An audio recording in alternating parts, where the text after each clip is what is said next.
তো বন্ধুরা আজকে ভোলা মাছের টক করব। ভোলা মাছের টকের জন্য ভোলা মাছগুলোকে দেখো ভালো করে ভেজে নিয়েছি। ভোলা মাছ খেতেই সুন্দর, জানো তো। ভোলা মাছে কোনো কাটা হয় না, তখন মাছের মাথাটা আর লেজাটা ভেজে নেব। আর এই দেখো ডিম হয়েছে, তো আদিত্যের জন্য ভেজে উঠাবো ডিমগুলো। মাছের টকের জন্য এই দেখো একটুখানি সর্ষে বাটা রেখেছি, আর এর ভিতরে একটুটা দই দিয়ে দিচ্ছি। আর দেবো হচ্ছে কাঁচা লঙ্কা, 3-4টে কাঁচা লঙ্কা দেবো। ভোলা মাছের টকের মশলা, ঠিক আছে। এবার এটা পেস্ট করে নেব। ভোলা মাছের টকের জন্য বানিয়ে নেব হচ্ছে টমেটো বানিয়ে নেব। টমেটোগুলো পাকা আছে, তো বেশি বীজ দেবো না, ঠিক আছে। এই যে টমেটো ফেলি দেবো। এই যে টমেটোগুলো এরকমভাবে বানিয়ে নেব। তোমরা চাইলে বীজ দিতে পারো, আমি বেশি বীজ দেবো না। তো বন্ধুরা, মাছের ঝোল করার জন্য তেল দিয়ে দিয়েছি। এখন দিয়ে দিচ্ছি হচ্ছে সর্ষে। টক মাছে সবসময় সর্ষে দিতে হয়, জানো তো। যদি না জানো তাহলে জেনে নাও। তো বন্ধুরা, সর্ষে, পাঁচফোড়ন আর শুকনো লঙ্কা দিয়ে দিয়েছি।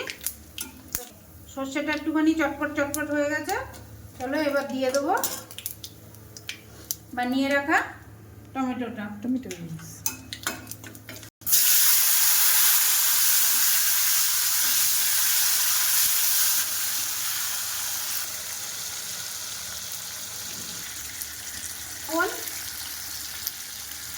লবণ হলুদ পরিমাণ মতো দিতে হবে।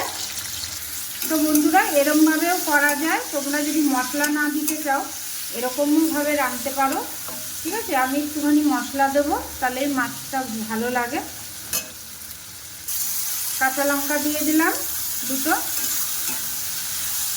দেখো টমেটোটা সঙ্গে সঙ্গে বেশি ভাজা করতে হলো না, ঠিক আছে।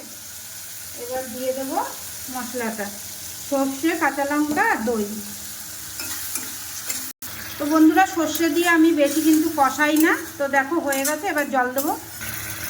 তো আগে থেকে এখানে এই যে গরম জল দিয়ে দিলাম পরিমাণ মতো, যাতে মাছগুলো সেদ্ধ হয়। বন্ধুরা দেখো মাছের ঝোল ফুটে গেছে। এবার মাছগুলো সব দিয়ে দিচ্ছি সুন্দর করে, আর 5 মিনিট ফুটাবো। তারপরে লবণ দেখে নামিয়ে ফেলবো, ঠিক আছে। তো কেমন লাগলো মাছের ঝোলের রেসিপিটা অবশ্যই কমেন্ট করে জানিও। আর তোমরা যদি না খেয়ে থাকো এরকম খেয়ে দেখবে গরমের সময় টমেটো দিয়ে, সর্ষে বাটা দিয়ে ভোলা মাছ।